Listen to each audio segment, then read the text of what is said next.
Hi, I'm Megan Johnson, and I am so excited to be back with my most recent young entrepreneur.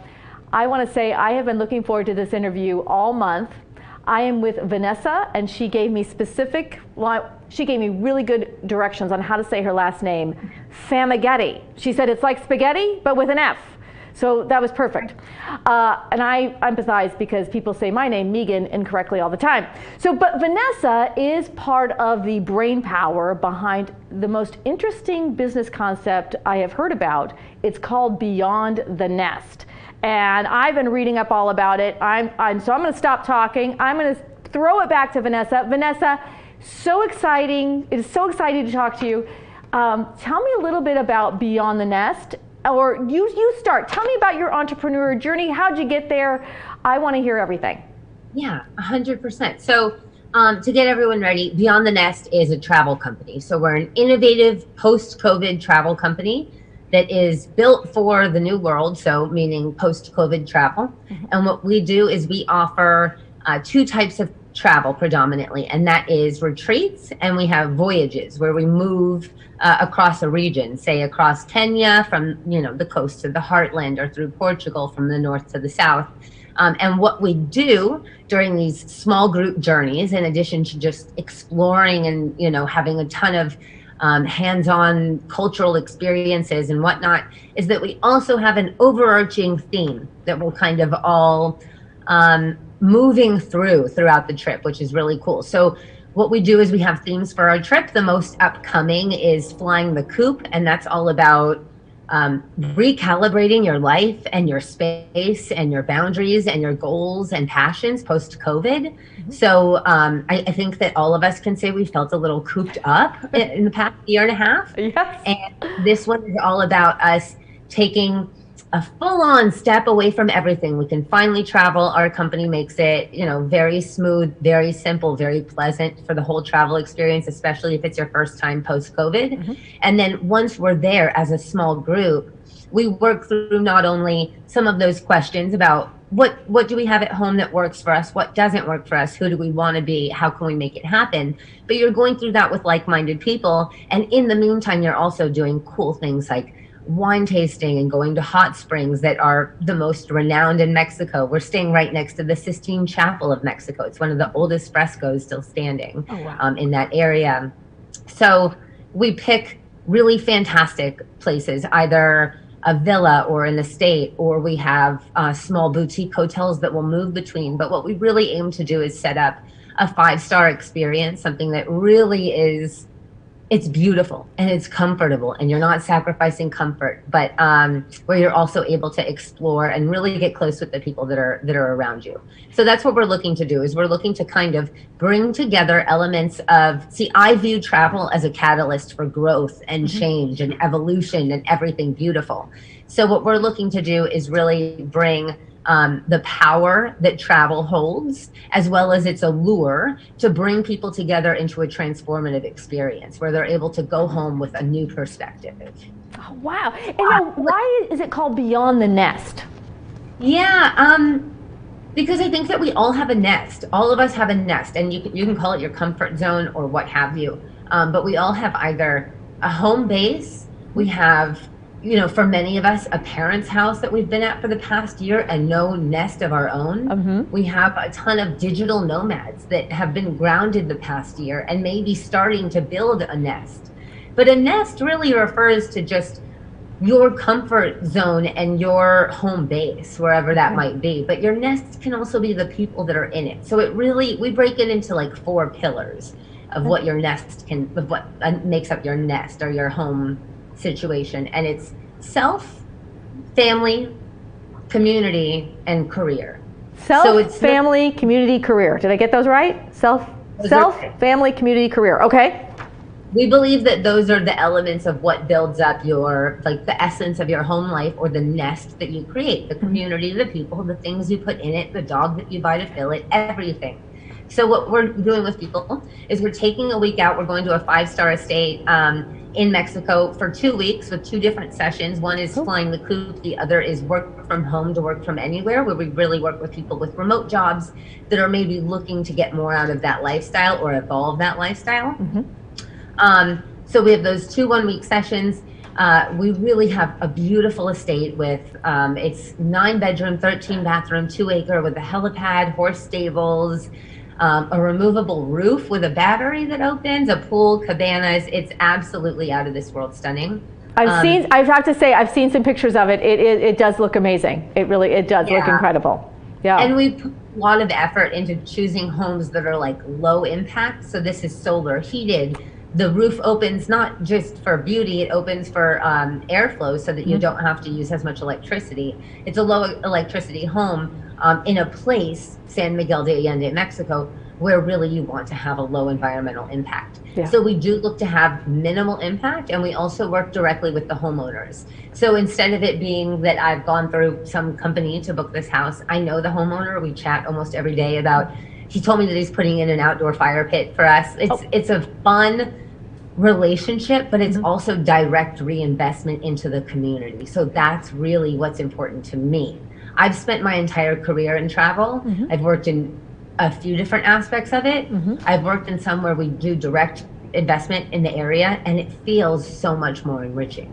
Well, now I have to interrupt you there, because I think you're kind of downplaying when you say I've spent my career in travel. You actually, I was reading about you. You've guided overland adventures. You've driven in a bus across America, and also you were the #1 tour provider for Travel and Leisure magazine. 2019. Yeah, correct. so I think you're when you say you spent your time in travel, I think you're kind of downplaying your expertise there. And it's been such an adventure. I mean, I'm 28 years old. I got into travel at 21. I mean, I studied abroad multiple times. I do believe that travel changed and saved my life. I left the country for the very first time when I was 16. I studied abroad in Austria. I knew nothing about the country. I didn't know much about study abroad. I just knew that I had a home life that I had to leave.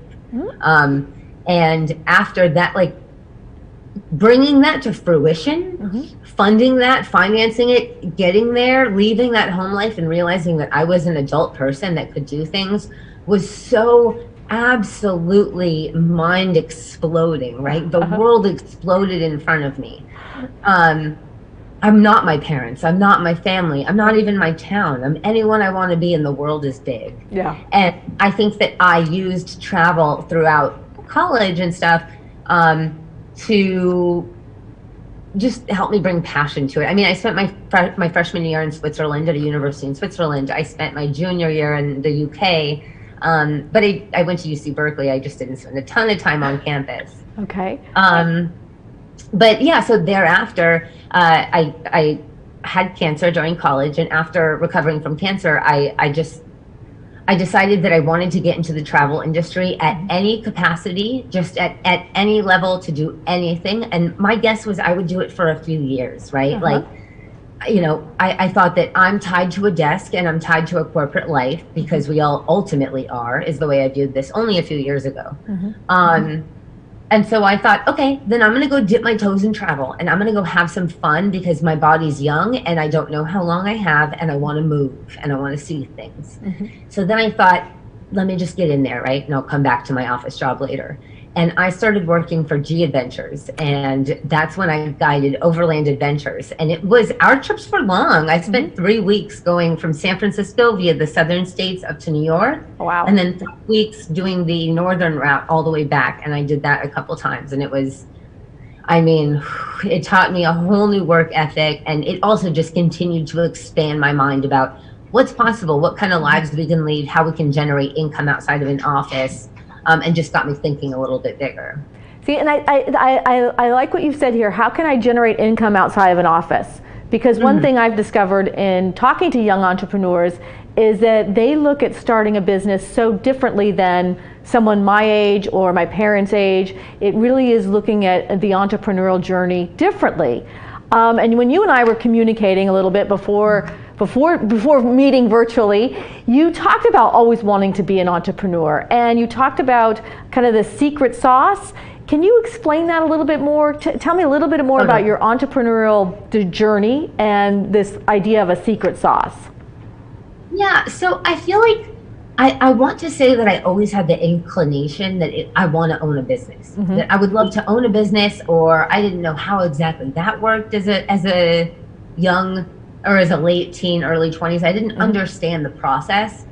I didn't have a business background. I'm not great with finances. I just felt like there were so many things against me, but I knew that ultimately that would be real fulfillment if I could own my own business. I thought, wow, I would just love to create something, to actually build, not just help other people's ideas and then get a 10% commission, but to actually create something. But I did think, you must know something I don't know, right? Because why else does everyone go to Harvard Business School and all these great business schools? And if I want to own a business, then I ought to devote myself to the GMAT. And so I sat down there and I started studying the GMAT for a while. But the unhappiness of studying all those elements of business ownership made me just say, screw it for now.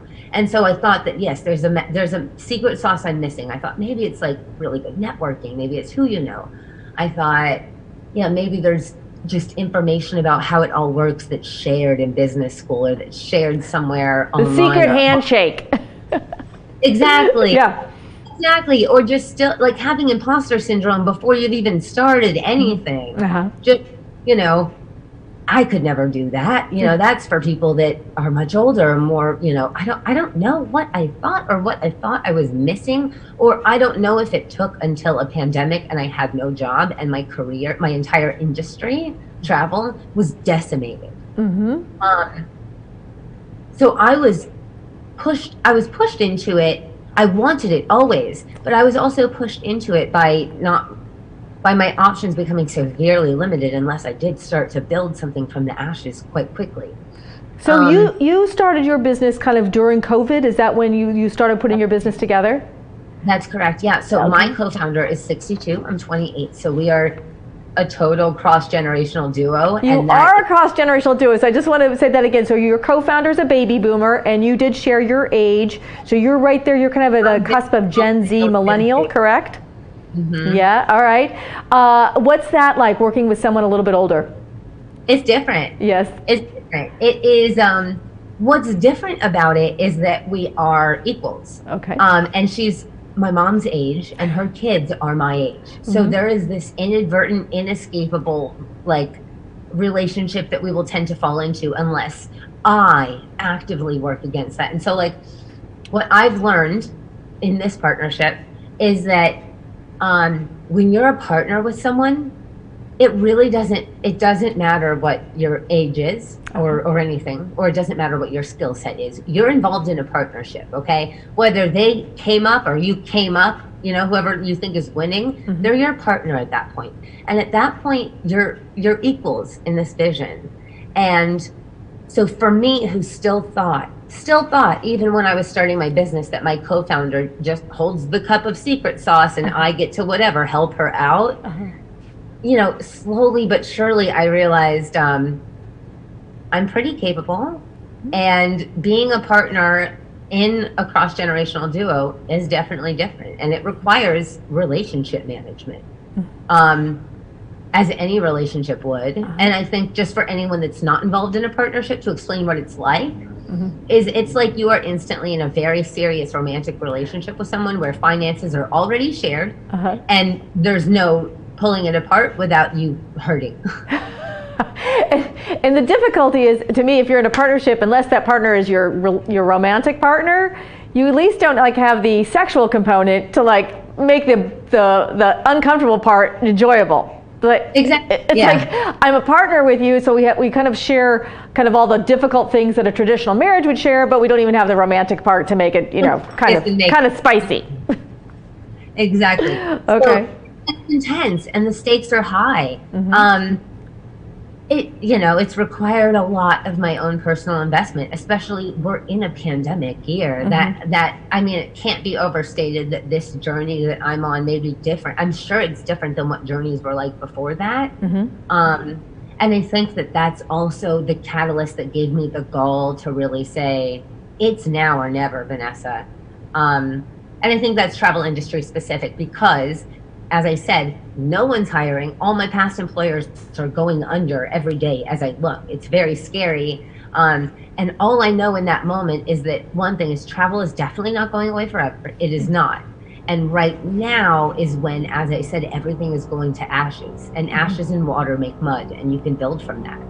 Oh, interesting. And so that's been my thinking, is that these people are still out there. And the thing about us and our company is we're not refitted, we're not retrofitted, we're not like revamped for a COVID world. There's nothing that's like redesigned on our trips. We've built this all in mind with the awareness that even once we come to the end of this entire ordeal, this pandemic, if there's an end date, whatever, but there may be other unforeseen things that come up. I think that we're realizing that the globalized world that we live in can impact us very severely, very quickly, right? Mm-hmm. So we're built for those kinds of situations. We're built knowing that things change quickly and that you need and deserve someone who can monitor those changes and keep you safe and make sure that the journey is still fantastic, even if one of the prior locations is, not working out. So I think that's really part of the allure,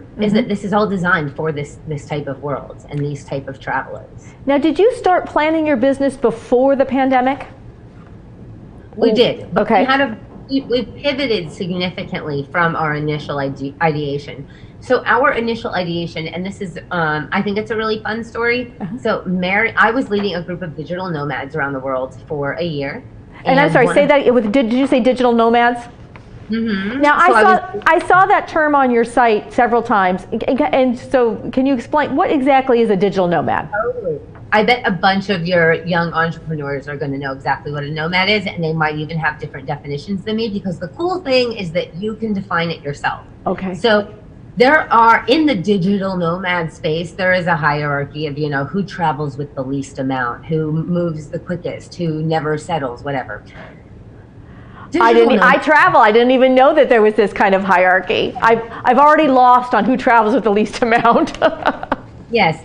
So digital nomadism, sincerely at its core, is anyone who wants to live a semi-nomadic lifestyle, meaning just not opting into leases or buying or staying at a single location for a hyper extended, amount of time, and that brings their job with them. So we call it digital because at this point there's not really any job. Every job is digital anyway. Mm-hmm. So you have a remote job that you like to travel and work. So you want to set up for a couple weeks or a month in Lisbon. Mm-hmm. You have maybe a co-working space, or you work from home depending on your style. And then you enjoy the city and you try to experience it like a local as much as you can outside of work time.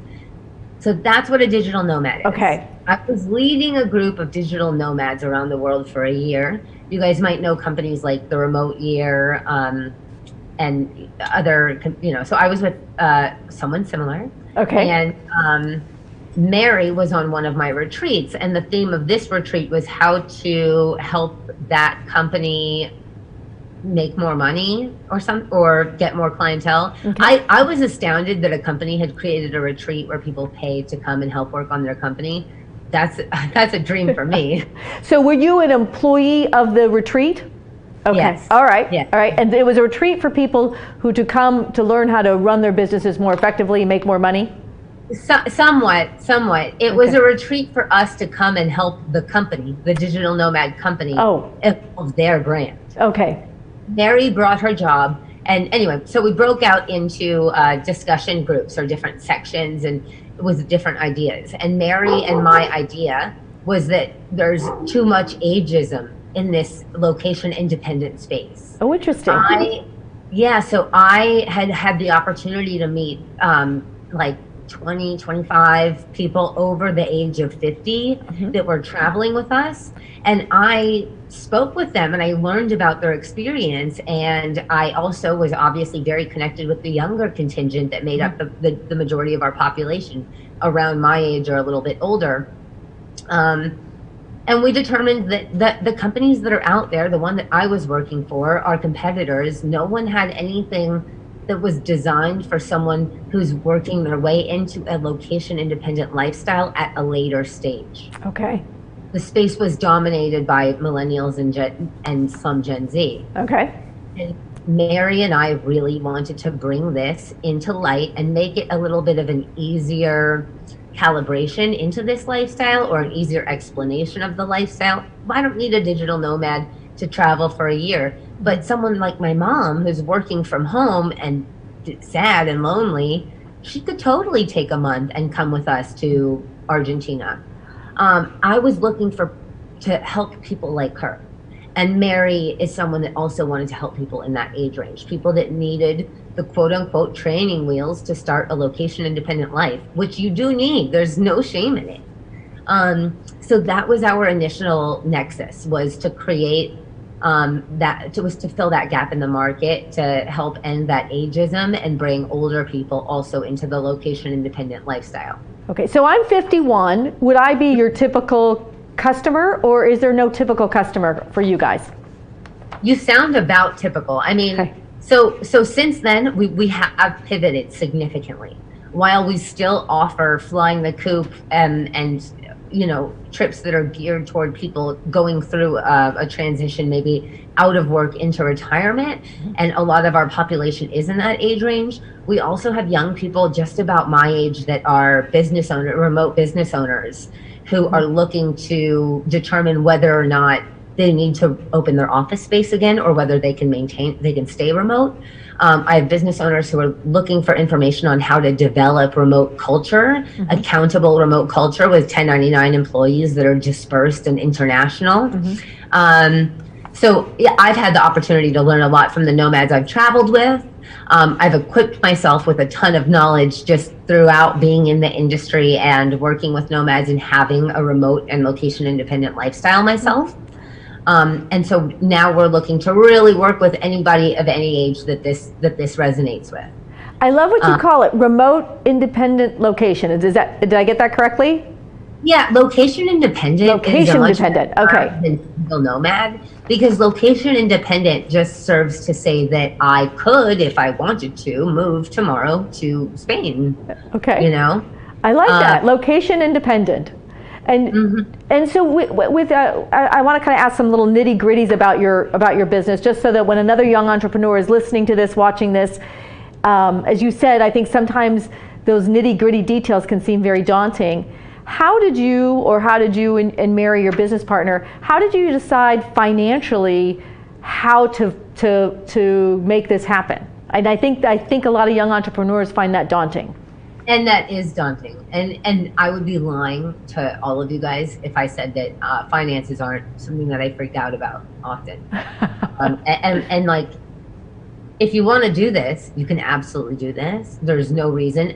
The thing I keep saying to myself, and anytime Mary and I are scared, like really scared that we can't pull this off, I say to myself, there's nothing different between me and the people that are already doing it. There's not. Okay. I'm not dumber. I'm not lacking anything essential. I finally realized there's not much secret sauce. All you have to do is put yourself out there so overtly, so uncomfortably, so vulnerably, and you have to dive in. So I was terrified financially. I mean, I was very lucky in that I had a good nest egg to myself.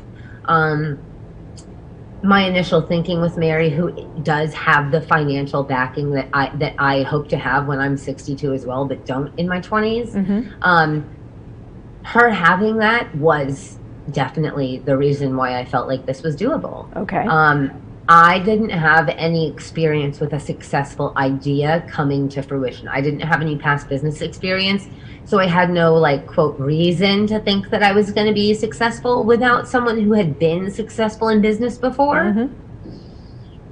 And we're still in our infancy, so it's still really a little bit difficult for me to say how it all works out. But our initial thinking was, Mary can take 51% and I'll be 49% owner because she has the money and I don't, and she's older than me and I'm not. And just that typical thinking that we have when we're young and we meet someone who's older than us.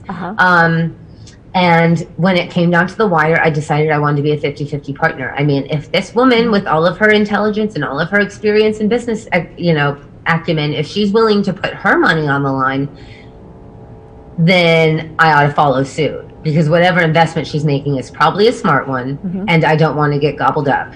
And by gobbled up, I just mean other people doing things that they understand in business at a pace that I don't comprehend. So I knew that I could be 50-50 partner if I put in an equal amount. And so I just decided to do it. I just Okay. decided to match her there. So you put in, both of you put in the same amount of money. We're at roughly the same amount. So Okay. our partnership is 50-50 dependent on capital contribution, which is a really great concept for anyone that's like considering a partnership, because that means that, so the way that we have it worked out, I'll just give you real simple because I do kind of like this and I think you guys should think about this one. So we're 50-50, right? But it's dependent on capital contributions. So if I need another $20,000, like, you know, insert of money, I forget what it's called, you know, just if I need a bunch of money, and I am out now, I'm tapped. So I would lose some of my ownership, right? She might become 60% owner or whatever. But I can work back to that because in our partnership, the aim is always to be at 50%. So I can either work back to that or I can take less salary. Okay. But any spending decision over $1,000 has to be made with the consent of both partners. So I understand what's being spent that I'm not spending, so I'm able to track kind of where my ownership is. But as a partner, it's always my right to ask where we're at in our partnership and our finances, especially since my partner is the CFO, so she is in charge of finances. Okay, I think that's a really good point that you made about being involved in the financial decisions, especially since you said earlier finances, that wasn't your strong suit. But I see that what I hear you saying is, you know, it's not my strong suit, but I'm determined to understand the finances of my business. Yes, and I think that's something even that like this week really is coming into some more clarity for me, is because you feel so busy when you're doing this. You feel so torn in a million directions. I mean, a million directions. And then on top of that, you know, your partner now is able to take care of finances. So it just feels like, great, let's let her do it. But then, you know, my operations officer said, no, you're the CEO, you know, you need to understand and you need to be on top. You know, the buck stops with you, and she's right. And so now I'm taking it upon myself to get better information about our financial standings and our sales and our purchases. Because ultimately, I can pretend that that money is not being spent, or I cannot think about it, but I spent half of whatever she spent. So I think you made a really good point. I like to ask, is there something that you, as an entrepreneur, you tried and that maybe in the business that didn't work out quite as you thought, or maybe failed miserably, and would you be willing to share that? Yeah, absolutely, because I think it's a great tip. I think it's something that a lot of us would lean to when we're thinking especially of like bootstrapping it and like ways to bootstrap this and ways to hustle. Here's my tip. All right. When you want to bring someone on to work for you, so in my you guys know I run trips, so if I'm looking for a yoga director for week 1 and 2, whatever, the route that I went was to go for work for trade, because that's a really, you know, I've done that a lot for other people and it's worked out awesome. And just so that when people listen, when you say work for trade, that is the yoga instructor would come to the trip, they would perform the lessons or lead the classes, and that yoga instructor's pay would be the trip itself. Okay. And there's a couple different ways that you guys can work for trade. There's a number of different agreements. The legality of them is shady. Work for trade is not necessarily legal, but like I operate all over the world, so in Mexico, I'm sure it's fine. But anyway, so what our arrangement was is that she had a 20% affiliate link, so she could give 20% off. She could cash out for 10% or keep 20% in credit, which is a smart idea. You should always allow a cash out for your people you give incentives to, like a travel agent, for instance. Okay, and this is you're talking about your yoga instructor, the work for trade. Yep. So she could do a cash out, or she could keep the money. And then she was to offer all the yoga classes that I put on the schedule, and then that was that. So no finance, like I pay for her trip, and she performs on trip, and she can also earn money by selling spots on the trip. Oh wow! Okay. It sounds like a great method, and I bet it is. I bet there's other people listening that are like, "That's me. I could do that." You need to really. Either you need to really spend some time vetting who you're having work for trade, but you also need to really set up expectations, like very, very clearly. I mean, I thought that giving the affiliate link and giving her that 20% discount to recoup as finance for herself, I thought that that would be enough for her to sell the trip, right? Or to be encouraged, or to sell a spot. But I overestimated her following and her influence. And so she wasn't able to generate a sale. It became a big cost for us because now she hasn't brought anyone in. Now we're just paying for a yoga teacher. It would have been cheaper to get someone locally, and also it's better for the economy locally to hire. But at this point it hasn't worked out. And then she hasn't made any money selling any trips. So now she has to take 2 weeks off of work or whatever to do this trip, but she really didn't reap any benefit from it. And so then she wants out. But it's a very, it was a very mutual decision. Okay, got it. All right. So what I kind of hear you saying is that the formula that you just presented sounds like it would work, but the person that you paired up with, this particular yoga instructor, it wasn't a good match. But we had 2 of these situations and they both ended up similarly. So I honestly would wager to say be careful with it, because we had one happen, and in this other situation, the person that we wanted to bring on as a guest coordinator for one trip would, in private conversations with me, be begging me to start a branch off business with her and leave my initial project. I mean, it just got like crazy. And I was like, whoa, what is going on? And that's another thing about your startup, is that people do have ulterior motives sometimes. Interesting. Can you elaborate a little bit more on that? Ulterior motives? Yes. So this woman did not have bad ulterior motives. She did have ulterior motives. This is not the yoga teacher. This is someone who I thought, let's do work for trade, where she will offer a few workshops because she had some expertise that I liked. And I saw that she had a very high Instagram following, which you really need to dig into the engagement to see if it's real. Anyway, before having done that, we started working together. And at our first meeting, she would just tell me that I was so strong, I had so much to offer, that what she does is so complimentary, that I could come right into her business and really just ramp it up, and I could be her partner, and I had all these other options available to me, right? Because she sees the strength in me. She sees also the newness in me, and that's okay. But people will want to take your idea, or take your expertise, or take the work that you've already done and capitalize on that. And so what you need to do is, if you're working with anyone who's not getting paid by you, who you are their employer, or their, if it's a 1099 situation, if you're not paying that person, then the expectations need to be so crystal clear that there's no confusion. You know what I mean? So if you opt to do that, then, however many units of your product, however many additional followers you want them to bring in, however frequent you want their posting to be or their marketing to be, you need to stay on top of that. And if you don't have the bandwidth, then don't do it, because managing a work for trade or a really cheap labor situation that you get requires more managerial time.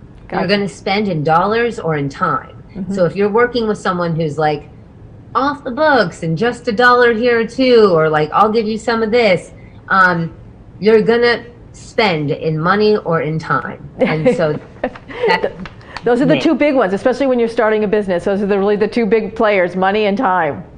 You have money and you have time. And you'll realize sometimes where it's good to pay for something, right? I have someone who does my social media, where even though I need to go in and correct all of the social media every day, it's such a time saver. Yeah. So I pay for that. How important is social media in your business? I like to ask young entrepreneurs that question. Yeah. We're still trying to discover that. We're working really hard to figure out what it is that gets people to travel immediately after COVID with a luxury provider. So it's not an Etsy shop. I'm not putting together small products. These are very high ticket items. I'm brand new into the business. I'm taking people out to other continents. I mean, the amount of authority that I need to have is out of this world. when I'm taking people and doing things with them. Like I have insurance up the yazoo, which I don't know much about, to be honest. That's something we've had someone else search. But like, we have insurance, and like I'm at risk for a lot of things. So our social media does have to look a little bit different. Now, one thing that's helpful is that everybody in my industry is pretty much tracking the same thing. We're tracking the reopenings of countries. We're tracking the country requirements, CDC requirements, testing requirements, flights, airports, all that kind of stuff, international safety, vaccinations abroad, etc. Now, what's really important in social media for me is to demonstrate the fact that I am well aware of all this, and that I'm in contact with people that are high up in these areas. When we go to Malta, for instance, I'm in touch with the head of Maltese tourism that knows our dates and knows exactly where we'll be, so that we're entirely safe. It's all about the connections that we're making. But sorry, to go back to social media, something that I've recently learned is that it seems like social media, yes, it's important. It's important for all of us. I mean, it's content. But our competitors are not getting high engagement in their social media, or don't seem to really be working it too much, right? Maybe they'll have some Instagram posts that just go automatically to Facebook. Maybe they'll do a little bit of effort here or there, a couple of Facebook Lives. But I'm not seeing like any strategy that for me is like, they are the ones that got it. I think that we're doing well. I like our account on social. Like I think that we have a solid following. I think that our engagement numbers are pretty good and pretty high. But bringing those into like messages that lead to actual sales is not really happening. And I would say that what you're describing, it's not industry specific, and that I hear that from many of my clients. When it comes to social media, how to measure the engagement, what to put on social media. But I do follow you. I do follow Beyond the Nest on Instagram. I do. Thank you. So sorry. One of our techniques for social media, just like, to be upfront, and for any of those that are like struggling, is that like content trumps everything. Of course, it's quality that matters. But I would go so far as to say that if you really got there, it's like quantity over quality slightly. Like you need to really be putting things out there. It's something that I'm guilty of. It's something that probably all of us are guilty of because we're so damn busy. And we're then on top of everything to post and find articles to link, and also create blogs, and also get on podcasts. And there's just so much going on. It can be a full-time job. I mean, it really just the social media aspect itself. It seems like it can be a full-time job. I cannot fathom having to do it myself. No. I think that it would paralyze me in some other areas. I wouldn't have the time to handle other things. Social media is something also that you can hire out for really easily with like companies like Upwork or Fiverr, or any of these other 1099 websites where they help you find employers. That's some great tips. Last question, what advice would you give to a young entrepreneur? They're listening to your voices of wisdom, your words of wisdom. What advice would you give a young entrepreneur? For a young entrepreneur, I would say we're in it together, one, because I'm right there with you. I'm right there. Like, this journey is not easy. It's not short. There's also no end in sight. Those things can be so intimidating. Also, for any entrepreneur that's trying to go through this, like post-COVID, props to you, amazing props to you. This might be the scariest thing that you do, and you're doing it at one of the scariest times. And I think that no matter what happens with your project and your company, no matter, right? I know that we all say, like, I'm in it till the end, right, to the last cent.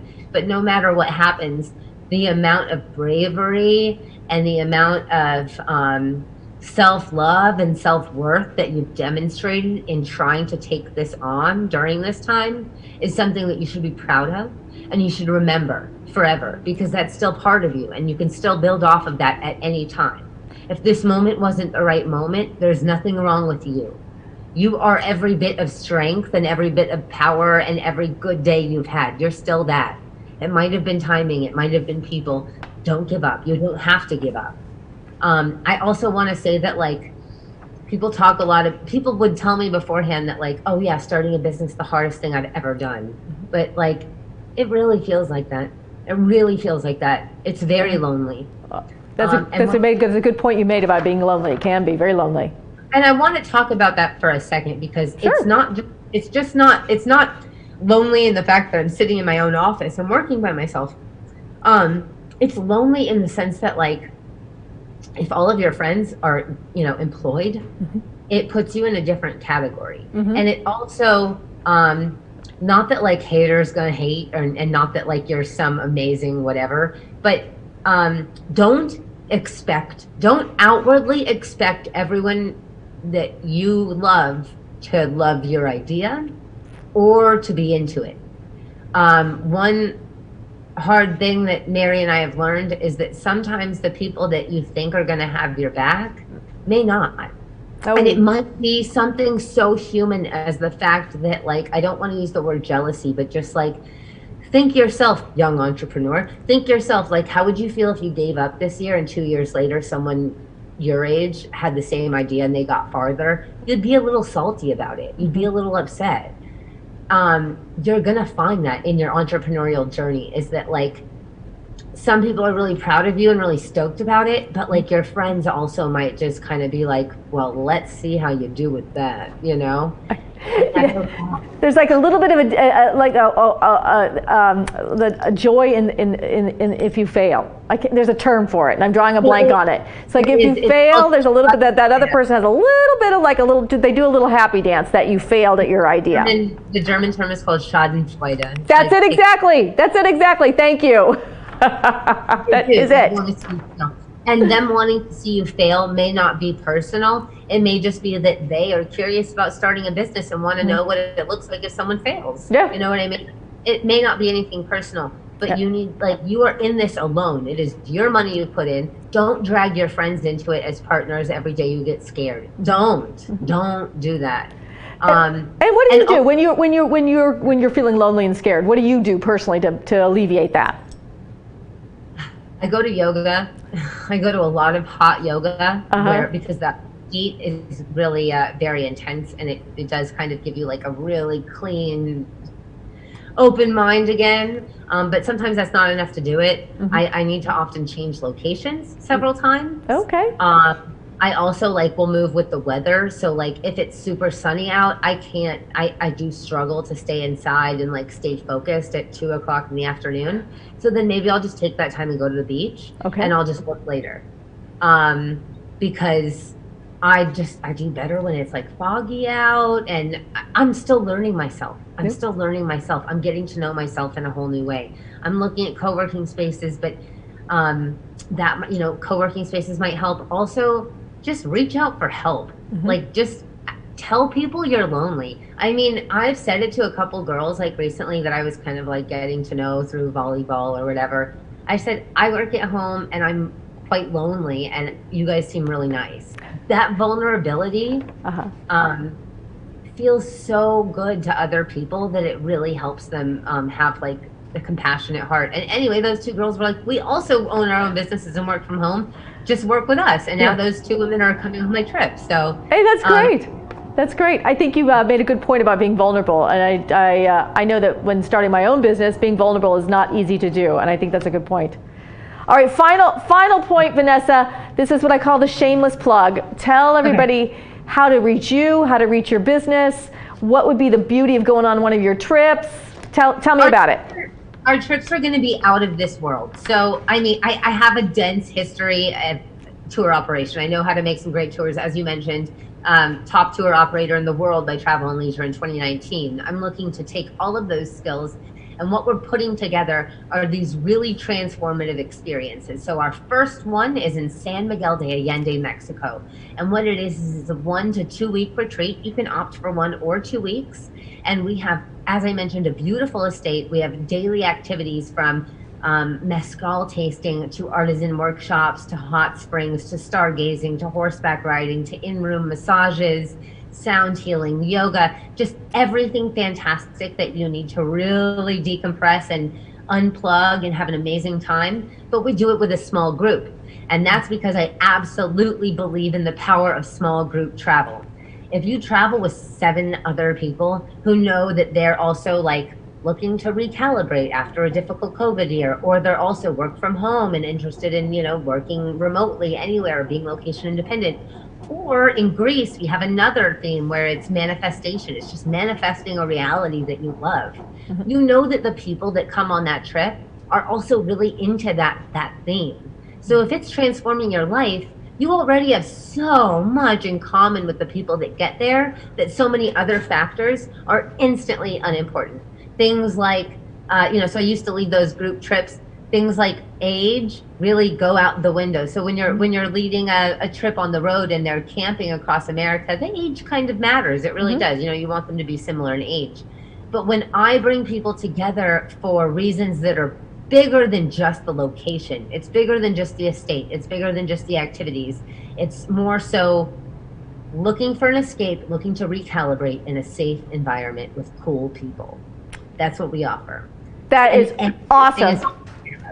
So we handle, we have someone that'll sit down and help you book your flights. As soon as you land, we have a card that's ready and waiting for you. You either show us your vaccine card, or we can test you in the car privately on your way to the estate so that everyone is bubbled together nicely.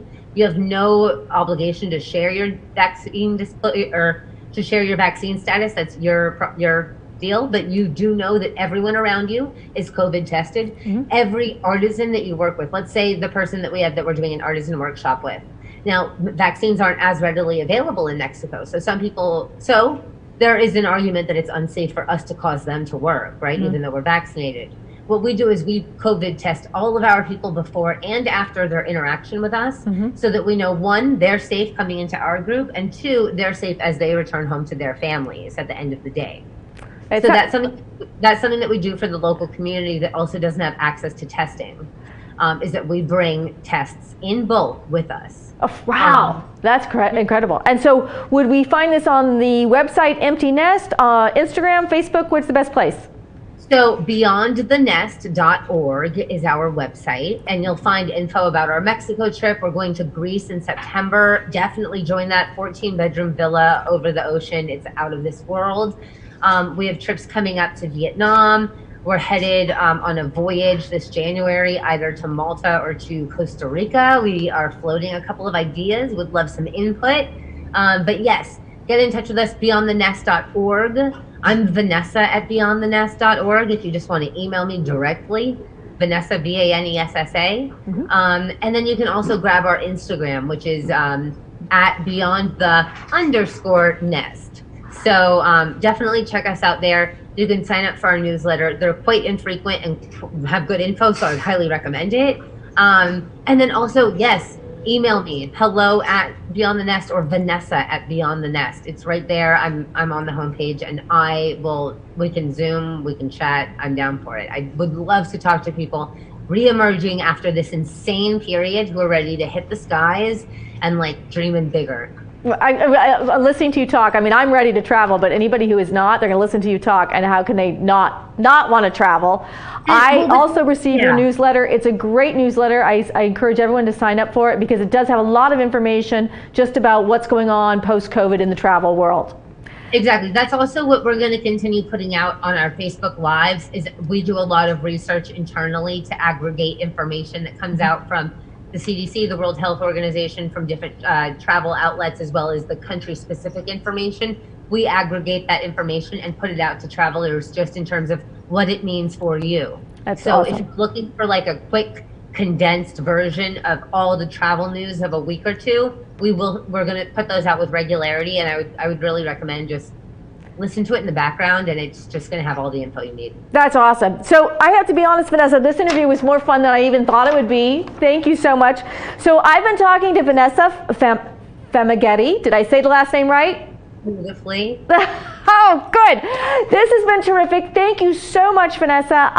I can't wait to see you in another country very soon.